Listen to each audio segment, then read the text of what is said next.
Hello and welcome to the Swan Song Project Podcast. My name is Ben Buddy Slack and I'm the founder of the Swan Song Project and the host of this podcast.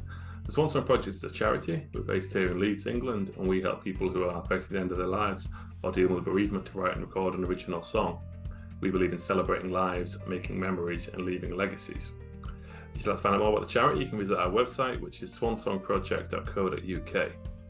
The podcast features songwriters. Each episode I have a different guest on. I ask them to share with us one of their songs.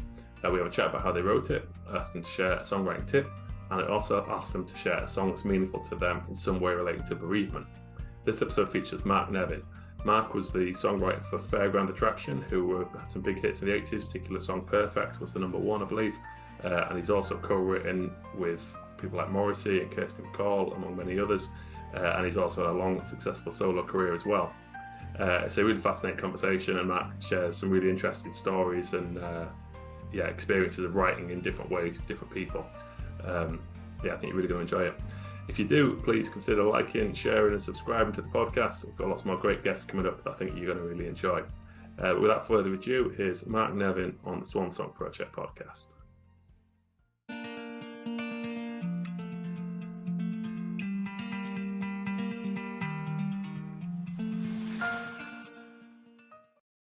Okay, today I'm here with Mark Nevin. Thanks for joining me, Mark. Oh, it's a pleasure, Ben. Really looking forward to speaking to you. So if anybody new to the podcast, this is the Swan Song Project Podcast. Every episode I have a different songwriter on. I ask them for one of their songs. We have a chat about how they wrote it. In section 2, I'm going to ask Mark for a songwriting tip. And in section 3, we're going to talk about a song that's meaningful to Mark in some way related to bereavement. So over to you, Mark. Which of your songs have you chosen to talk to us about today? Well, I chose a song which is about bereavement as well. So it's called Thank You, Good Night.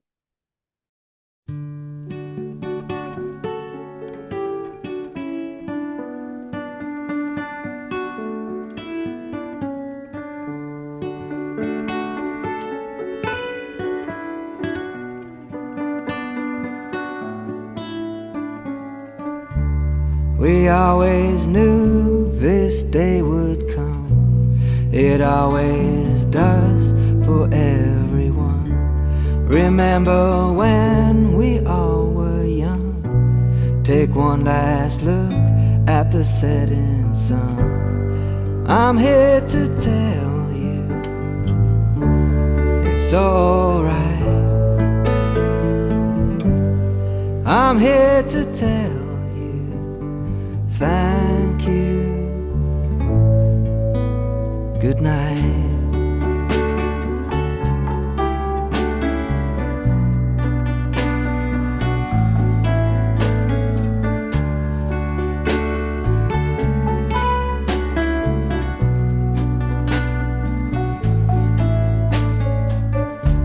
I never listened when you didn't talk. We had our fights, but we won the war. We did our best, that much is sure. But it don't matter now anymore. I'm here to tell you alright. I'm here to tell you thank you, good night.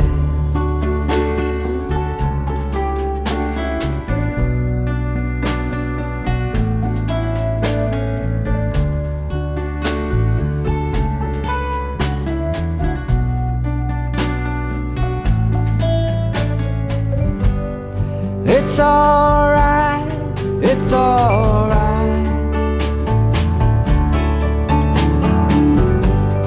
It's alright, it's alright.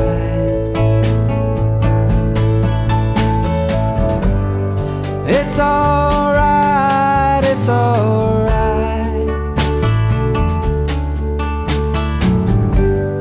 It's alright, it's alright.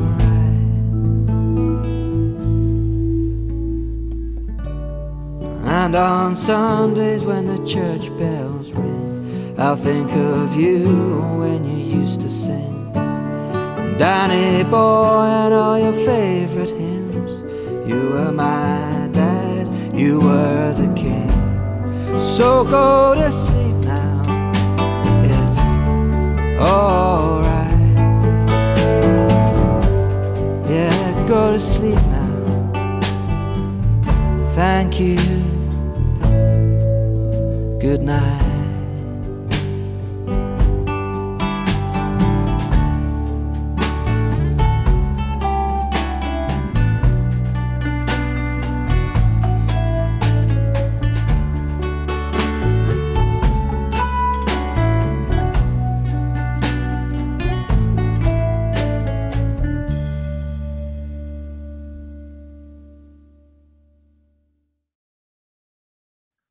Okay, brilliant. So that was Thank You, Good Night by Mark Nevin.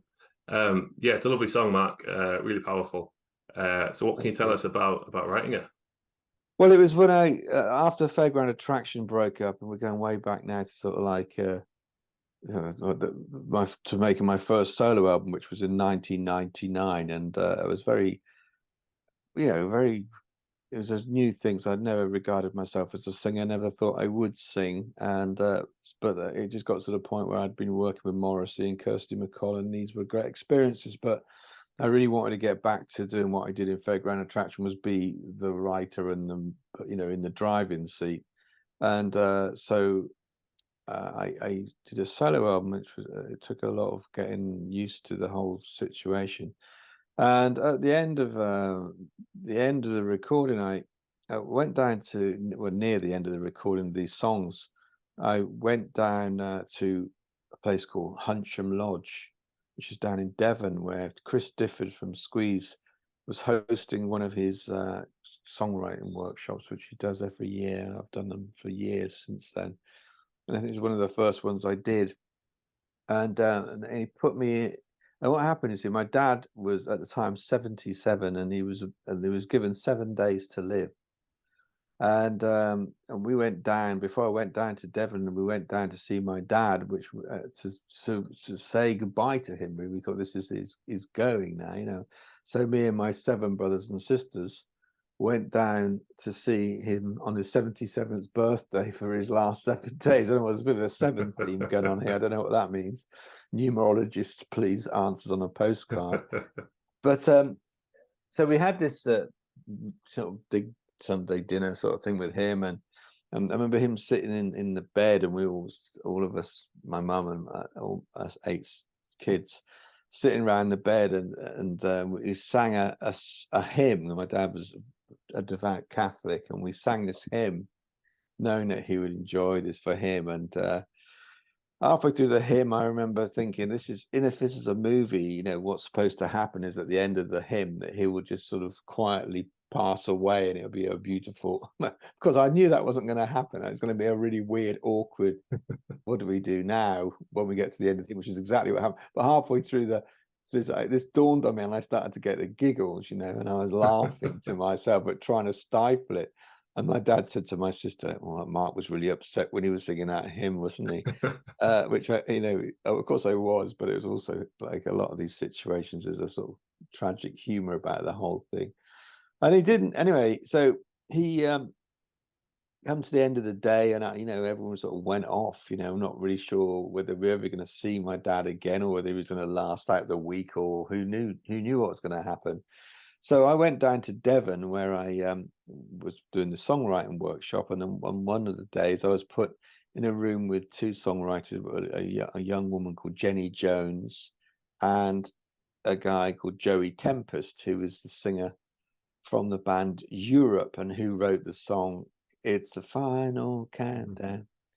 Anyway, I was telling him the situation with my dad, and I said it'd be good to write a song called "Thank You, Good Night." So I started to get into this with them, and and eventually they said, "Look, feels like it's a very personal song to you, and maybe we should just leave you to do it on your own." I went, "Yeah, that's probably a good idea," because I was, it was a very personal thing, obviously. And so they left me alone, and I finished the song kind of on, mostly on my own, really. And and I always remember amusing. At the end of the night, at the end of each of these days in these songwriting workshops, you perform the song to the other people in the workshop, and I performed that song, and Jenny and and Joey said, "Oh, we'll do a song as well." And they started to sing this song because they were left out of the performance because I'd written it on my own. They came and sung a song, and they started to sing some ballady song. It sounded sort of vaguely familiar, but nobody really recognized until it went from the slowed down verse into the chorus, which was "It's the final countdown," and everyone broke out laughing. It was very funny. But anyway, I went back to London. I recorded this song in the studio, and then I had the sort of 10 songs that were going to be my first solo album ready, and I mastered the album. It was all ready to come out, but my dad, bless him, carried on living. And I thought, this is a really strange situation I'm in next. I've got a song about my dad dying, but he hasn't actually died. And I couldn't really release the record. And so I thought, well, this is really strange. Never could have made this up. So I said to my mum, I said, I'm in a really strange situation. And I explained it. And she said, well, why don't you play it to your dad? And I thought, well, wow, that's a bit mind-blowing, because I wrote the song, like a letter to him, but the only person I didn't really sort of imagine would ever hear it would be him, which is sort of thing you do when you do that, but of course this bizarre situation had made it possible for me to play it to him, which was very sort of raw to say this stuff to somebody to their face in the song. So I explained to my dad. I went down to Bristol again. I explained to him the situation, and I said, I want to play it to you. And I think it was on a cassette tape, and I just played him the recording. And he sat there and listened to the words, and very stoically, sort of like, you could see he was incredibly emotional, but sort of true to the sort of, sort of form, he held it all in. But it was a very powerful moment, because I actually said what I wanted to say, not just in hindsight in a song after he'd gone, but to his face. And then I released the record, and that was that song. Wow. So he was alive when the record came out as well? Yeah. Yeah. It lasted about a year after the 7 days. Yeah, there's a lot of things in there that I want to ask you about.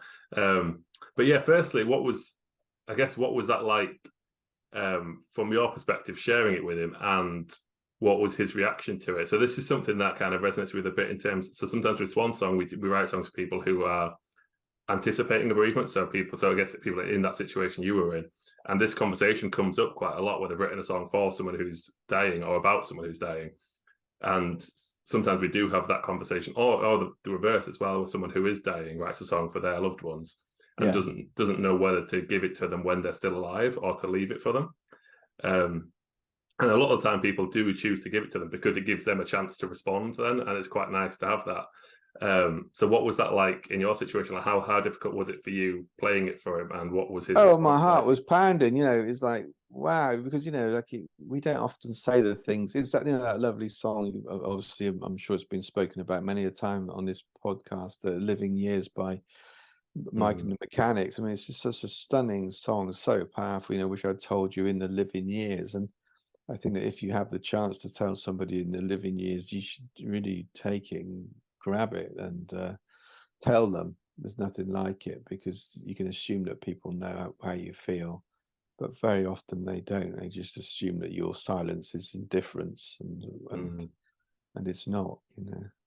And a song is such a nice way of doing it, isn't it? So, like you mentioned, you played it for him. I was going to ask you whether you played it live for him or you played the recording. It sounds like you played in the recording. I just played in the recording. I think it would have been a bit. I mean, I think now if I would. At the time, I was very sort of nervous about singing my songs at all anywhere. But I think now I probably would just sit and play it to him. But then it was fine. And one of the lines in the song is, "I didn't listen when you didn't talk." And I think that a lot of us can relate, perhaps particularly men, with not expressing their feelings, and to somebody who also doesn't express their feelings. It's a double, ever decreasing returns of silence, and so it was great to just come out and say it. It was great for him, it was great for me, it's great for us, and it was really powerful. Yeah.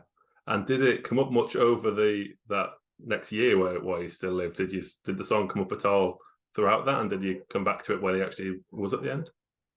No, I didn't. No, we didn't ever really. It was a long time ago now. I don't remember it being a thing that we sort of played or talked about. But it was said, that what needed to be said had been said, and in fact, recently I got up with Eddie Reader at the Union Chapel a couple of weeks ago and played together for the first time in a long time, and someone came up to me in the break and said, Mark, I just want to tell you that I love that song, Thank You, Good Night. When my dad died, I had at his funeral. I said, oh, really? I said, well, I'm really flattered that you used my song, and I'm really grateful for you to telling me that, because it means a lot to know that it means a lot to others as well, that much that you'd choose it at such a sort of important moment in your life, Yeah, it's definitely dark. I can totally see that of it, resonate with a lot of people, and putting into words that situation that a lot of people wouldn't know how to manage. A lot of people probably have those similar feelings, but would really struggle to have that conversation. So I imagine it does do that job for a lot of people. Yeah, I hope so. Yeah. So going back to, you mentioned obviously, working with Fairground Attraction and working with Morrissey and Kirsty MacColl and all these other kind of greats, and then transitioning to writing solo. So I'm interested to explore that a little bit more, if that's all right. So when you were writing with Fairground Attraction, was that a collaborative writing, or were you still the main songwriter and then? No, I wrote the words and the music, and that was the way I always wrote the songs on my own growing up. I never had somebody to co-write with, never wanted to. It's kind of like, didn't really see the point. Well, actually, that's not true, because when I first started, I did write songs with my brother Martin. Just, a very first, handful of songs, but then, which is why I use the E as Mark E. Nevin, is because we both had M. Nevin on our songwriting credits. So I said I'll put M. E. Nevin to differentiate myself from you, and then Mark E. Smith from The Fall thought I'd kind of copied him, which I hadn't. I'd been Mark E. Nevin long before I ever heard of The Fall, and anyway, but that aside, I'd always written songs on my own, and sort of kind of, it felt like a very personal experience. And so working with Morrissey and Kirsty was very different, because I had never written with anybody else before that, and two, the way that they co-write was quite weird, because Morrissey basically used to get a tape from Johnny Marr, a cassette tape of what sounded like a song without a vocalist on. And then Morris would just sing over it like somebody in their bedroom in front of the mirror with a hairbrush, and which explains why so many of his songs sound so odd, because he's not trained in music at all, so he doesn't even know which bit's meant to be the verse and the chorus, so he just sings these sort of rambling melodies over the chord sequence, and he'll come in halfway through what you think is the verse, miss the chorus, and then come in halfway through the chorus with the beginning of the chorus, carry on over the second. It's like, what are you doing? Then you think, when you let go of your original idea, you think, oh gosh, it's something completely unique that you could never have done, sitting down with somebody. And it was very, very much by accident. It wasn't like he designed it that way. It's just the way he did it. So he wrote with Johnny Marr that way. And then when Johnny Marr wrote with Kirsty, she took on that method as well. So then when I got involved with working with them both, I adopted that style, because that's what they wanted to do. But it never felt like co-writing. It felt very easy, really, because you're just really making up sort of, chord sequences and riffs, so they would sort of put the cherry on the top. So it didn't really feel like what I did. And then when I wanted to go back to what I did, which was write songs on my own words and music, but then that required me to have a singer. And when you've had a singer like Eddie Reader, everyone just felt like second best. I didn't want to do it with somebody that was not. I either wanted to work with Eddie or no one.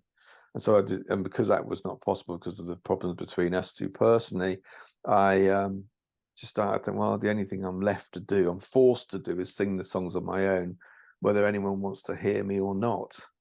And people didn't really want to hear me, but I thought, well, that's up, I'm going to sing anyway. and it was very nerve-wracking. And I remember really early on, I'd get these support tours with people like Marianne Faithfull and Suzanne Vega, and I did a couple of gigs with Mike Oldfield.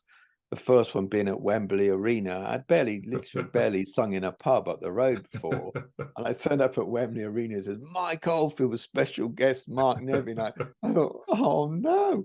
And I'd come on stage thinking, this is like one of those dreams where you wake up and thinking, what am I doing here? Did you have a band at that point, or was it just you completely Yeah, well, solo? I had Fairground Attraction. I had Simon, Roy, and Roger from Fairground. So it's kind of like Fairground Attraction without Eddie, with me singing. And yeah, and it was, my voice compared to her was such a sort of falling off the cliff. Is the antithesis of her beauty and agility. Mine was ugly and very narrow in its scope, and it was a very weird time. Wouldn't want to go back to that for anything in the world. Were you just doing your new stuff at that point, or were you doing some of the Fairground Attraction stuff? Well, I do it, but people wouldn't kind of understand why. I remember, because that was just around the time that the internet was starting, and so you'd sort of look on after doing a gig, you'd see what people had said on various sort of chat rooms or blogs or things. I remember reading, after the Mike Oldfield debacle, someone saying, "I lost the will to live during the support act." And then another one, some other gig somewhere, and someone said, for some bizarre reason, the support act was singing Perfect by Fairground Attraction, and people just didn't realize. So people just assumed that Eddie had written it. And so when I came on and said, I'm going to do Perfect, they thought, well, why are you singing Perfect? Is that they don't understand this? Why this bloke that they've never heard of singing this song? So I learned that I had to tell the story of writing the song before I sung it, and even then, people didn't quite understand. It just you have to hit them over the head with it. They don't get it. It's quite weird. Yeah, well, I remember going through that, probably as a young teenager when I was first getting into music, and finding out who the writers were of lots of my favorite songs, and I remember that surprise when it wasn't always the singer. Yeah, and then that's one of the things that I loved, and I kind of became really interested in the songwriter kind of role. And how often I would love it then, it might be, the guitar player at the back of the band who is really quiet, but who's actually written all these songs. I remember that just being a fascinating thing for me as a... Well, yeah, exactly. I was the same when I discovered that. I thought, I could be that guy, but most people don't do that. Most people just assume that the person singing it is that. And in a way, that's sort of right, because the singers, they should believe that it's the singers telling their story. Yeah. So that's good. So, I don't have any problem with it. It's just the reality of life that, Yeah. But yeah, that sounds like a tough, a tough time. But that was a long time ago, and I over the years, I got more and more used to it. I don't feel like that at all now. I enjoy singing and strangely now, Eddie and I are sort of friends again, and we've been playing music again for the first time. So it's sort of full circle, really. Mm. Would you sing the demos for the Fairground Attraction songs?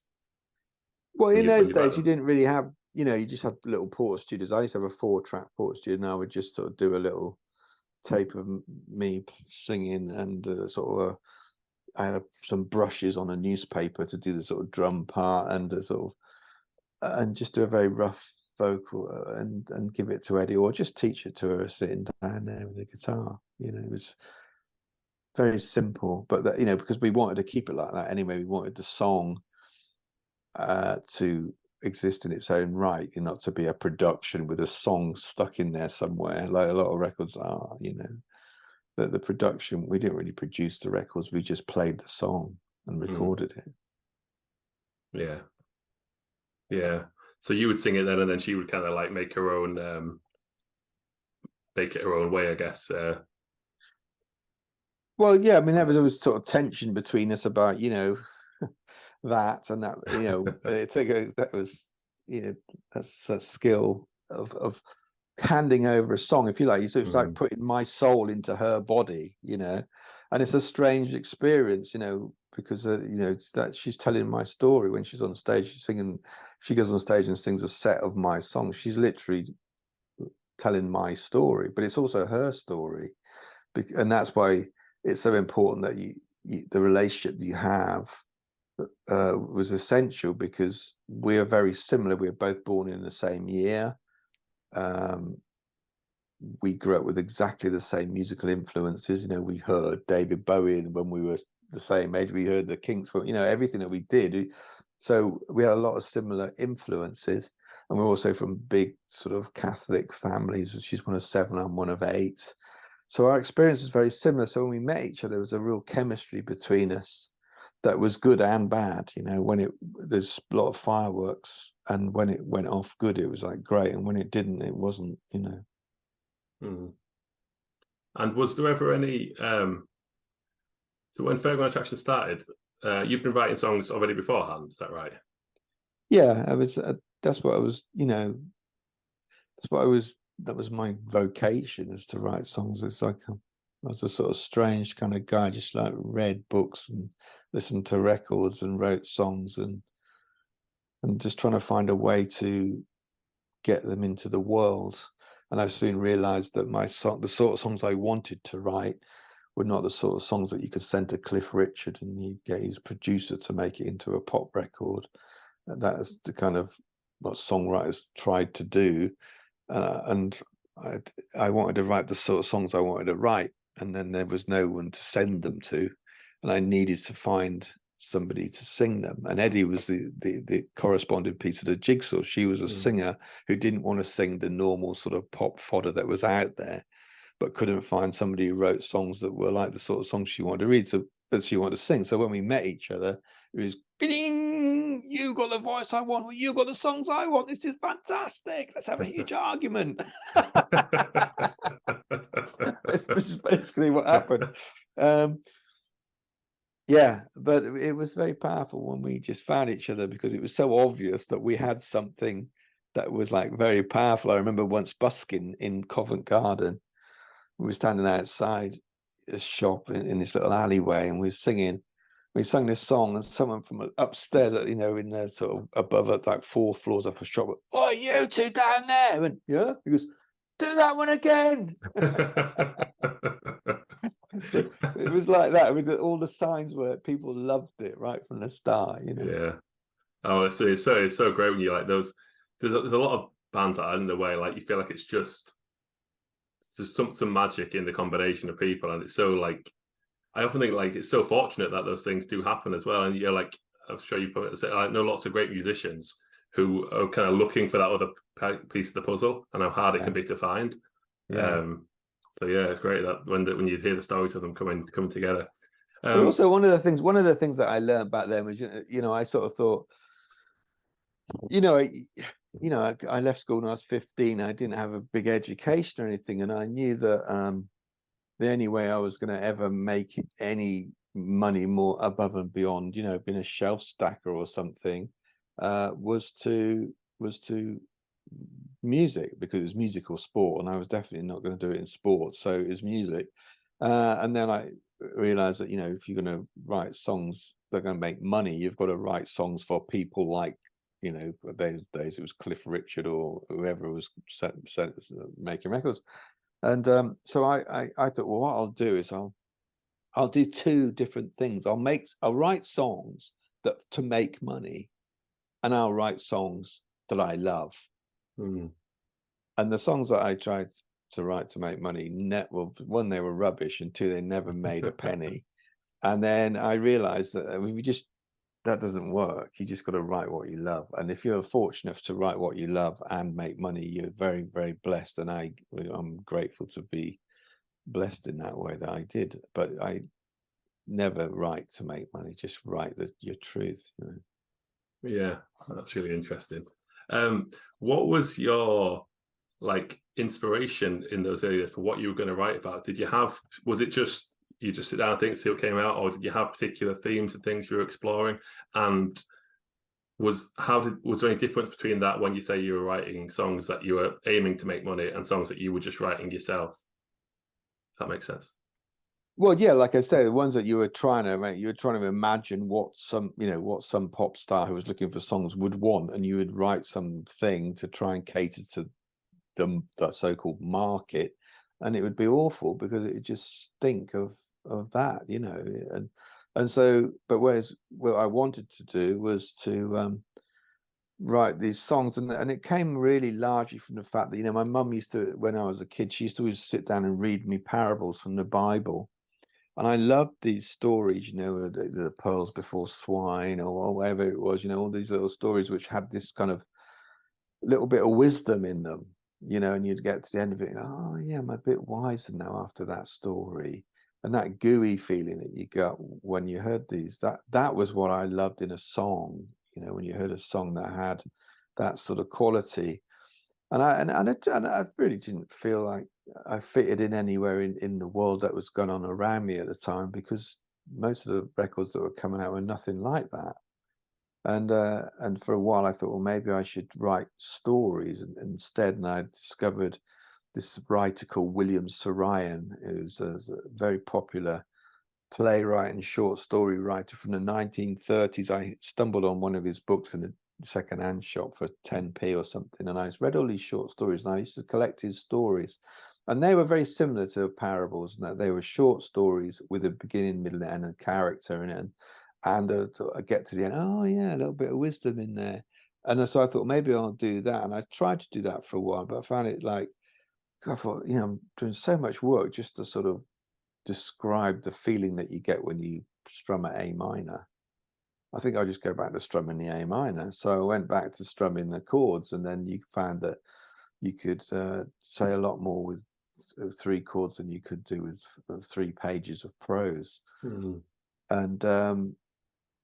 And I wanted to, so I sort of stumbled upon certain kind of chords that would evoke the sort of what some people would call the happy, sad sound of Fairground Attraction.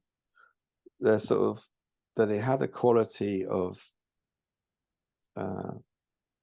pathos to the songs, you know, where there would be hope. I always wanted them to be hopeful. I never wanted to do, oh, it's the end of the world sort of songs.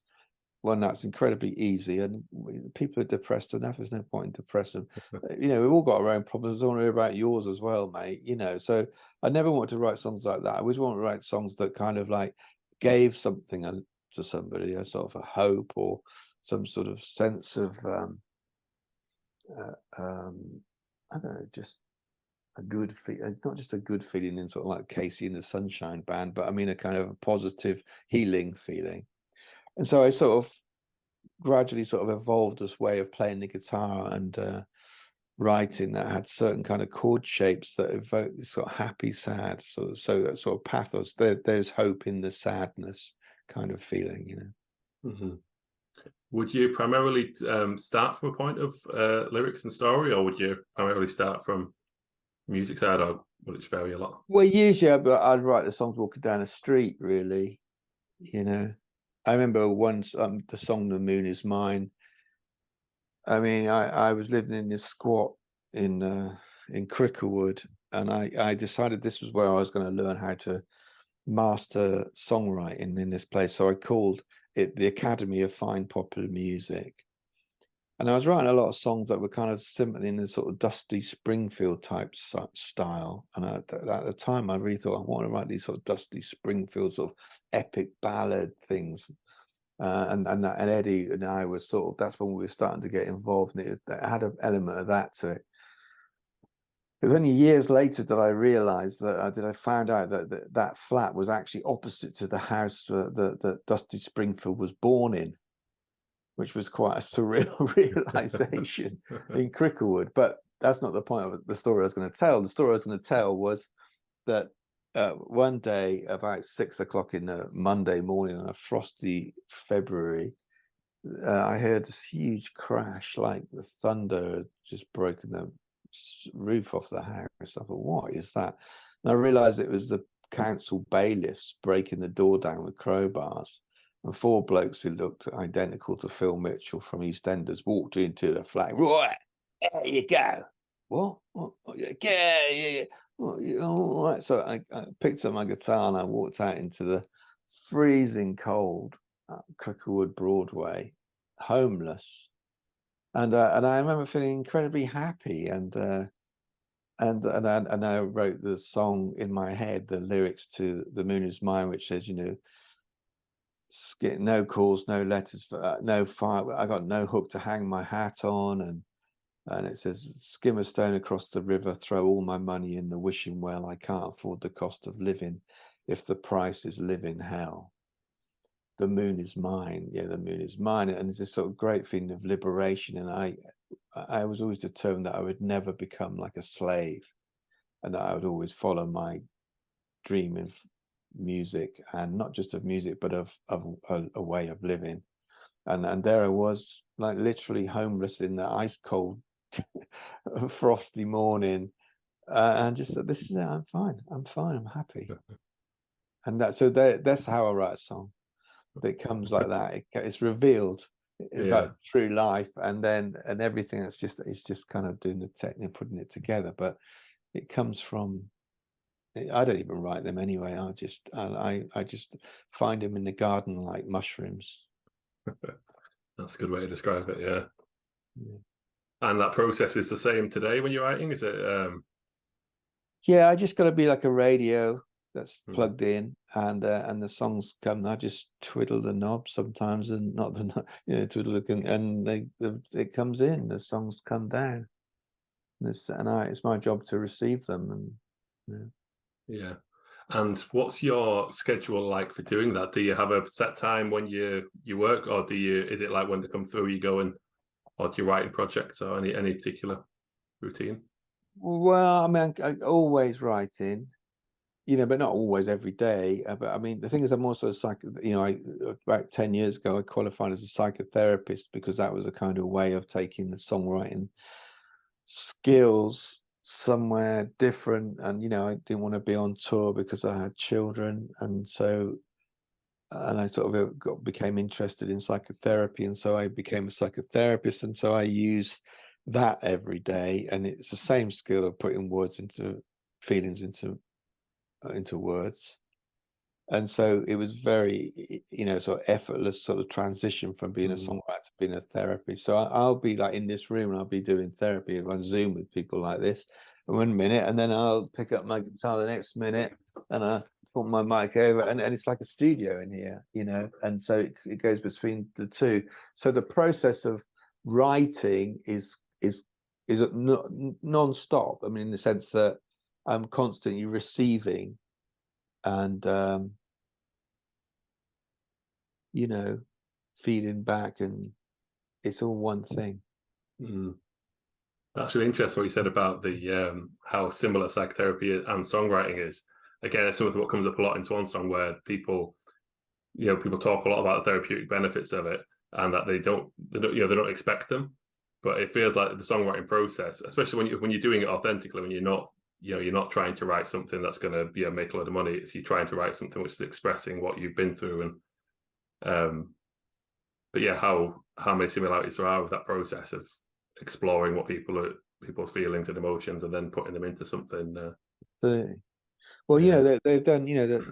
There's been research done into why does one person have a troublesome childhood, but then go on to have a really good happy life, and another person have a few blips in their childhood and not have such a good life. And the answer to that question is that it's the ability to make a cohesive narrative that makes the difference. If you can make sense of what's happened to you, no matter how awful it is, you can overcome it. Whereas if you can't make sense of it, even if it's not even that bad, it drives you crazy. So creating a cohesive narrative is everything, and that's what therapy does, and that's what music does. That makes a lot of sense. Yeah. Going back to the writing with Morrissey and with Kirsty MacColl and that kind of different style of writing you were talking about, was there anything? Would they give you any kind of like brief of the kind of thing they wanted, or was it just very much like you just come up with a load of bits of music and send it on and see what comes of it? Well, yeah, pretty much. It was more like that. The latter. I remember the first time I was actually in the studio with Kirsty, and I got a call from my publishers, and they said Morrissey's manager said wants you to write them. Oh my God! At the time, just Smith had just broken up. It was like a big wow, it's very exciting, and And so Andrew Parisi, Morrissey's drummer, called me and he said, will you send Morrissey some music? I said, what do you mean some music? It's a bit broad. Yeah, just send him some music.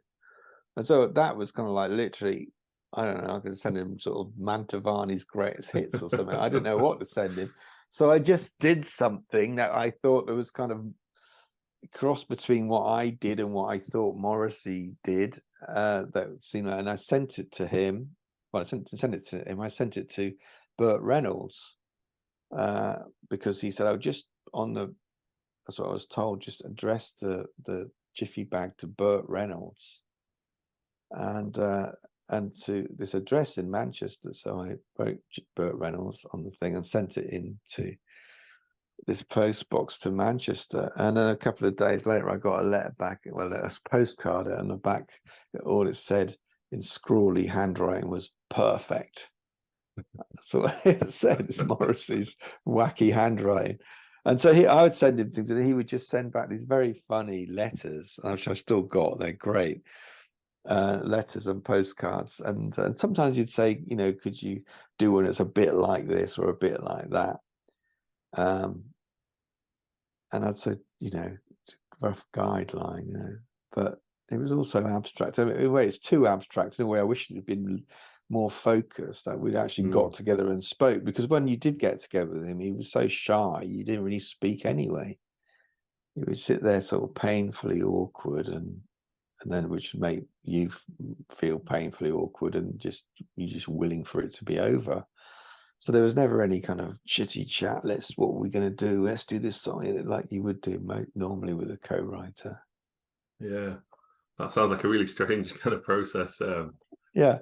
And when you were writing them, would you, like, in your own head, would you have this is the kind of song that I'm doing here? And would you write them like to a song length, like, would you in your head be doing it right? Well, this is a bit intro, verse, but whatever. Yeah, I did the intro verse and everything, but like I said, he would just ignore what I thought. He would just come in wherever he felt. It was like walking in the middle of a conversation, and well, I see this. But that's what made him unique. What makes him unique. Yeah, that's so interesting. Yeah, brilliant. Just going back to Thank You, Good Night then. So that was your first solo album. And so when you wrote that on, it's interesting. So Chris Diff, I'm really keen to do one of Chris's songwriting retreats myself. Heard brilliant things about them. But so had you was the rest of the album already written at that point? And then this was like the closing track? Yes, it was the sort of like the last one that I did it in, because actually what I'd actually done was I'd actually made a whole album that I didn't release because I was so sort of felt very insecure about singing. So I made an album with like loads of amazing musicians on and orchestras and everything, spent a fortune on it. And then so I'm over egging it, my voice is not up to singing with, a 8-piece band and a 16-piece orchestra and a brass section. It was just because I was just, trying to compensate for my own things. I thought, well, no, I'd do the opposite.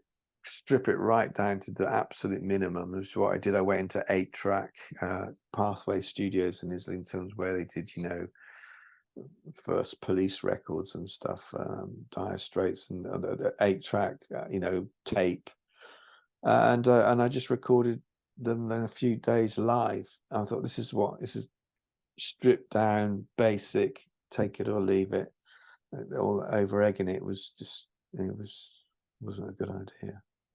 So so in a way, it was a second album I made, the first one that I released, and some of the songs that I did were stripped down versions of the big productions that I scrapped.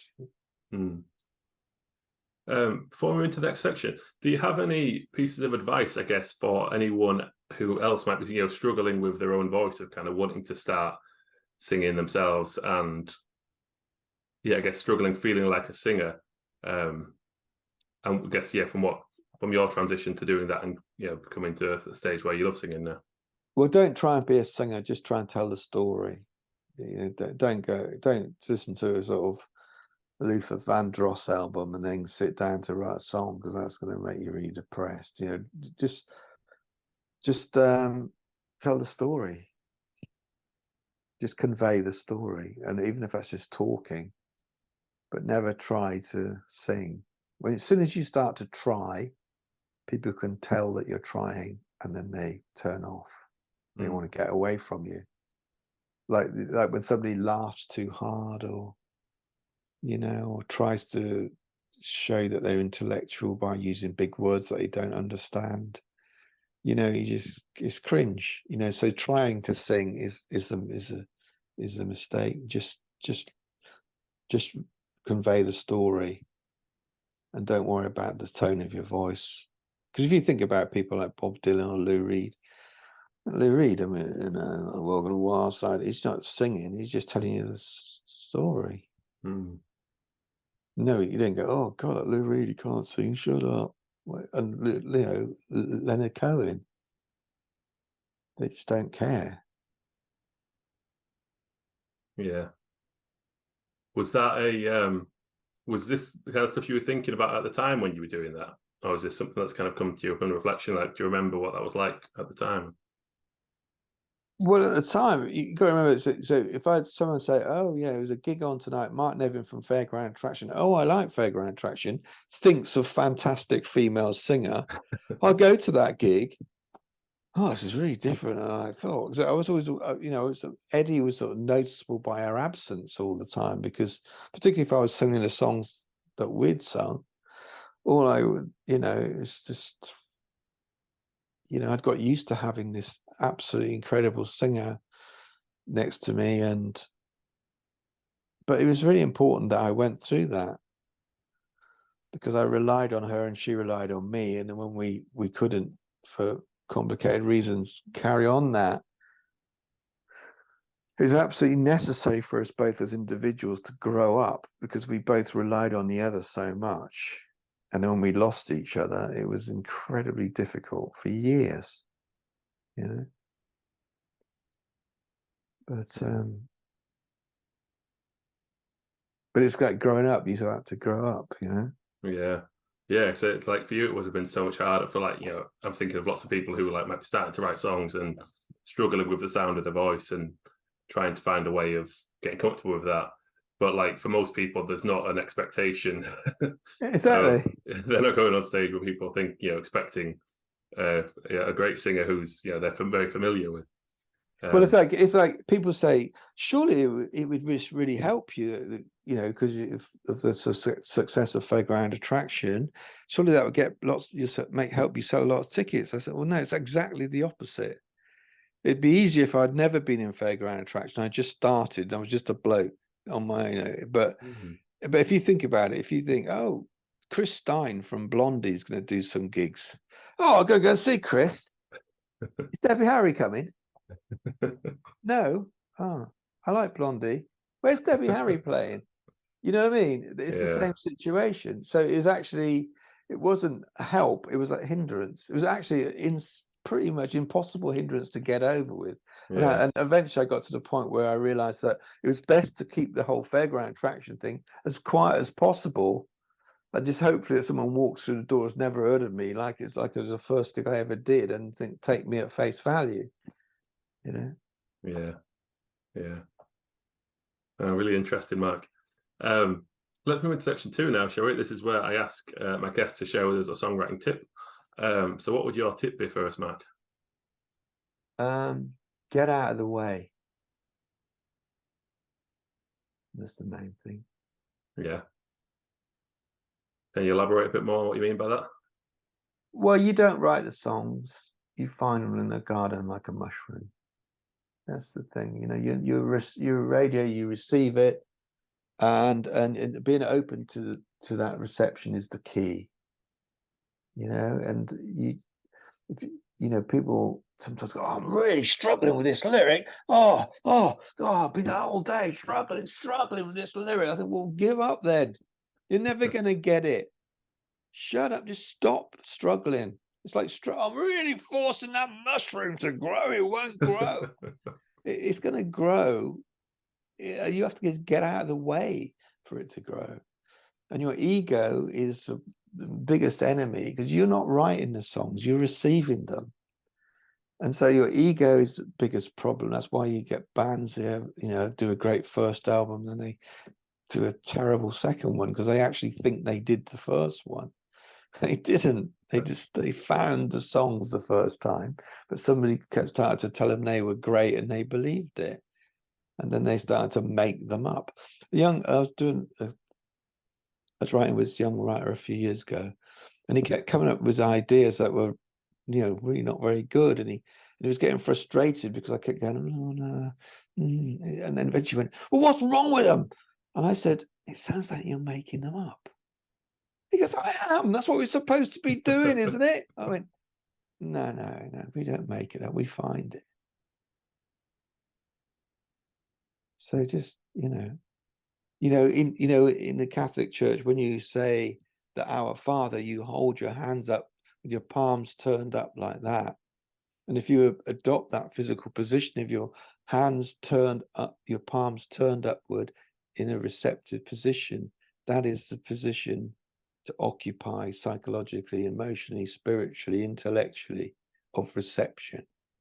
Please send me an idea. And I was writing recently with this guy, I can't remember his name. Sorry, guy. He's a very famous songwriter who wrote the songs for Rag and Bone Man. What's that song? Human. Human. Yeah. So terrible. I can't remember his name. Terrible with names. Anyway, he's written loads of massive hits, sort of much more recent things. And we were writing together, and the first thing he went is, please send me an idea. Because I always do that. And I said, yeah, that's exactly what everyone should do, because that's what it is. Yeah. What do you think people do to get in their own way? So what do you think the reverse thing that people do is of how do people get in there? What do you think the causes of people getting in their way are? Well, they think that they're doing it for a start. They think that it's coming from their head. It's not. The head is the thing in the way. It's not coming from your head. It's coming through the cavity in your brain that you make if you get rid of your ego.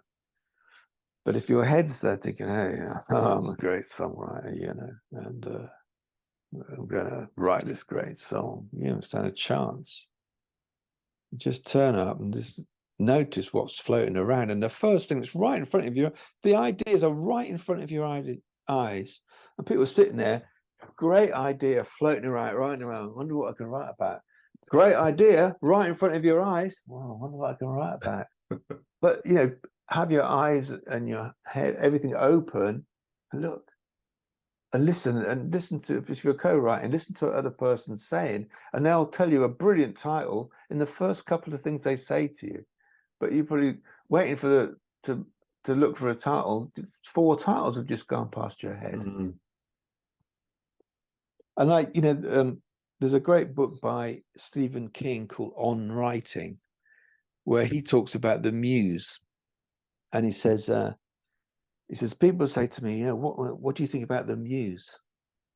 He says, well, I think of the muse, most people think of the muse as some sort of beautiful woman or something. I don't see it that way. I see it as a really grumpy guy. And if you're waiting for the muse to help you, he won't. He won't help you. He won't go out of his way to help you. But if you could turn up at your desk every day and you turn on your computer or whatever it is you turn on, get your typewriter, your notepad, and you sit there, he will help you because he has to. It's his job. But you have to turn up with a book open and your eyes open, your ears open for the many ideas that are right in front of your eyes that you're ignoring because you're looking for something else.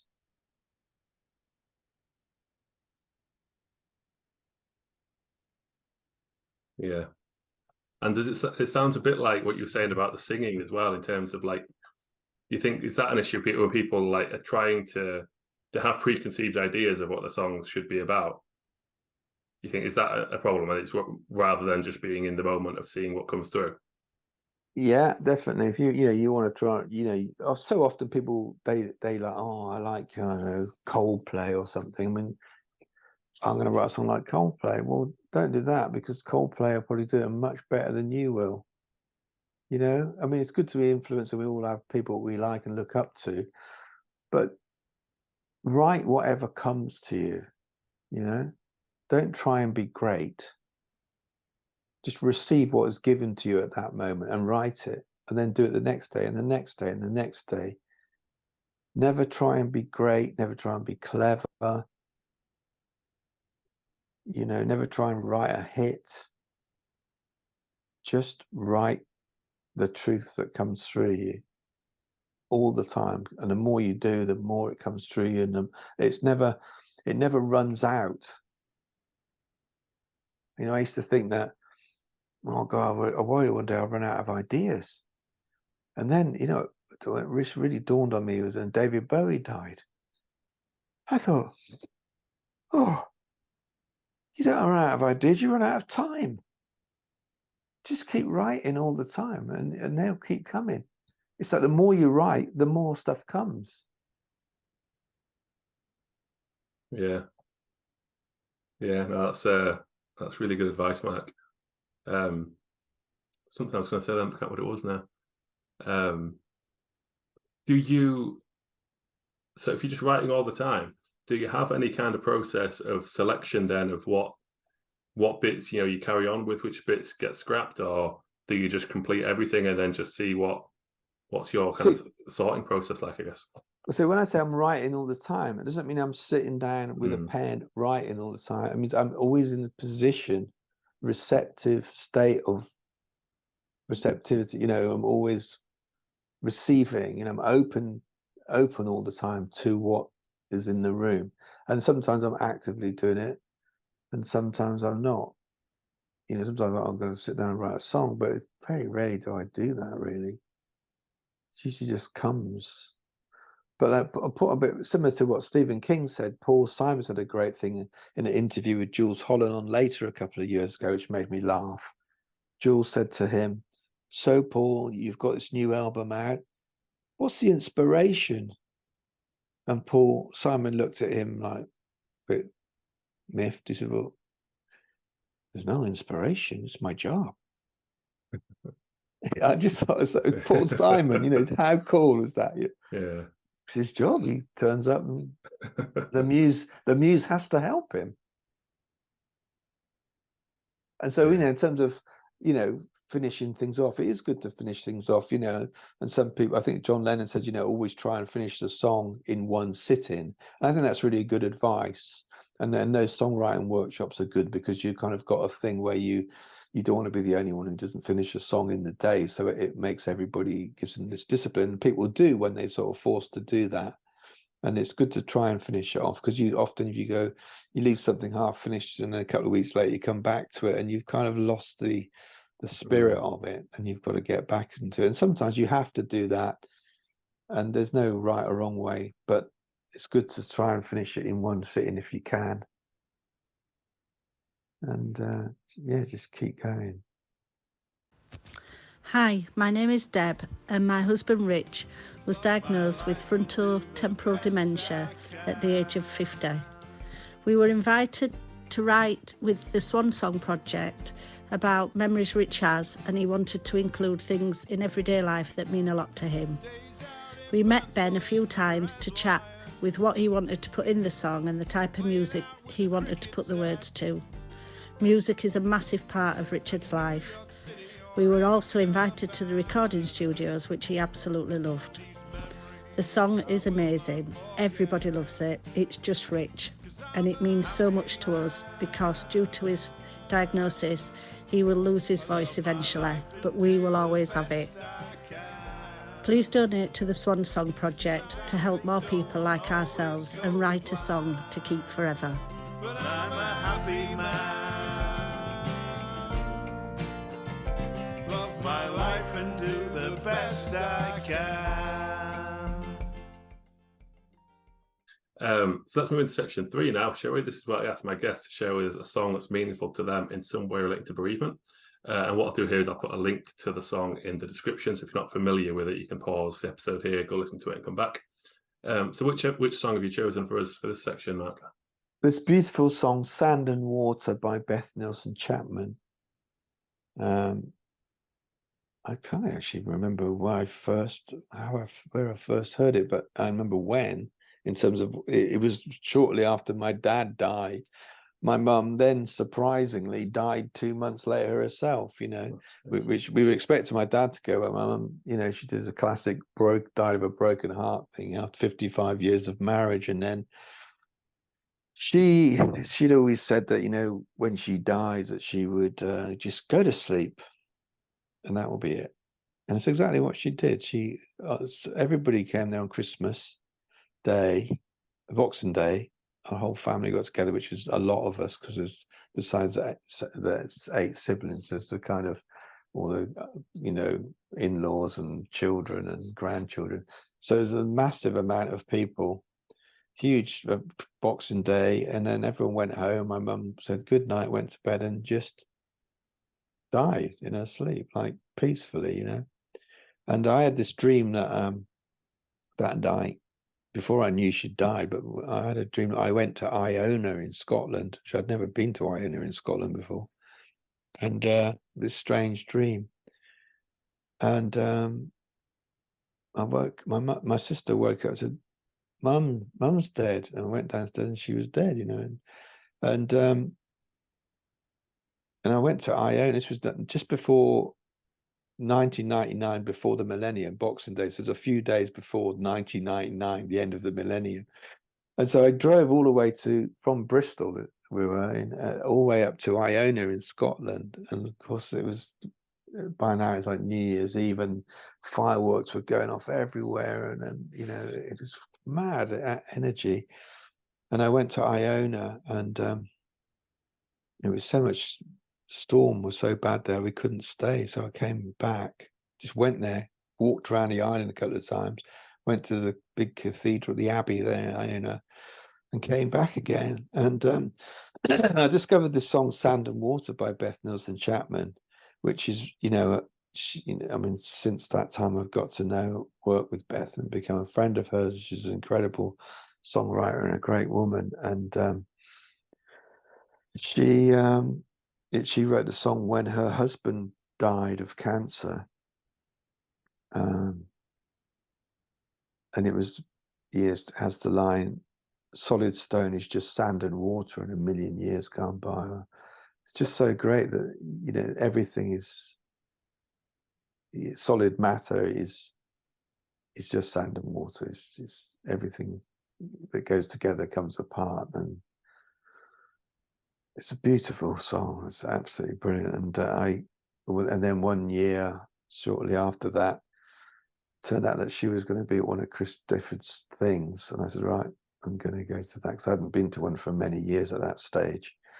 And Chris put me in with her the first day, and we worked together. And that's incredible. Yeah, it's an amazing song. Again, similar to sort of Thank You, Good Night. It just kind of so, I don't know, just articulating a difficult thing that is often so hard to put into words. A really moving song. I was particularly moved by the verse about the child.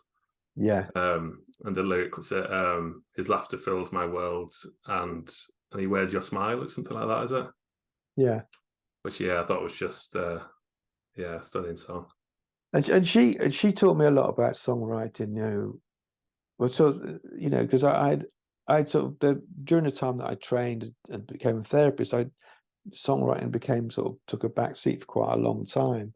And it really is getting back that time with Dan with Chris's event with Beth, kind of really, sort of renaissance of getting back into songwriting. And she said that when she wrote that song, it took a long time to write that song. She just had this melody and didn't know what it was before her husband died, before she even had a diagnosis. She had this song. What is this song that keeps coming up? What is it? And it got really finished as he died, So it's like the song became formulated through the real life interaction with this sort of tragic event. Yeah. And she has this real thing about writing. She just goes, whoa, and sings, ah, and she's the notes, and she's very good at evoking, you know, like, it's like, reveal to me what this song is I'm supposed to write today. It's a very spiritual sort of experience. If you just turn up and you make a lot of noise and you play some chords and you sing your head off and you're totally, don't matter how stupid you sound and look when you make the noise and let the sound come out, the song is kind of comes up through. Yeah, that sounds like an interesting one as well. If she had the tune for so long and then like it's just hanging around waiting for the circumstance to fill it. Yeah, in some kind of way.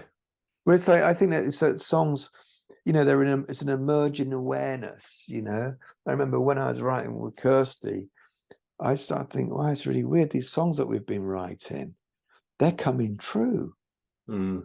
This is really weird. We seem to be doing some spooky business going on here. We kind of like mystic Mark and Kirsty, you know. And I thought, this is so strange. I've got to ring Kirsty up and tell her. And I picked up my phone and the phone rang just as I was about to pick it up. And she said, hey, it was Kirsty. She said, hey, I've just realized our songs are coming true. I said, I'm just ringing to tell you that. But, you know, it's just about things coming to awareness, you know? Yeah. Yeah, there's definitely a magic to it, isn't there? Yeah. Yeah. Brilliant. Well, thanks a lot for your time, Mark. It's been really interesting talking to you. I really enjoyed it. Good. And yeah, thanks for sharing lots of great tips with us. Thank you. It's been a pleasure. And thanks for tuning in, everyone. I'll be back with another episode soon.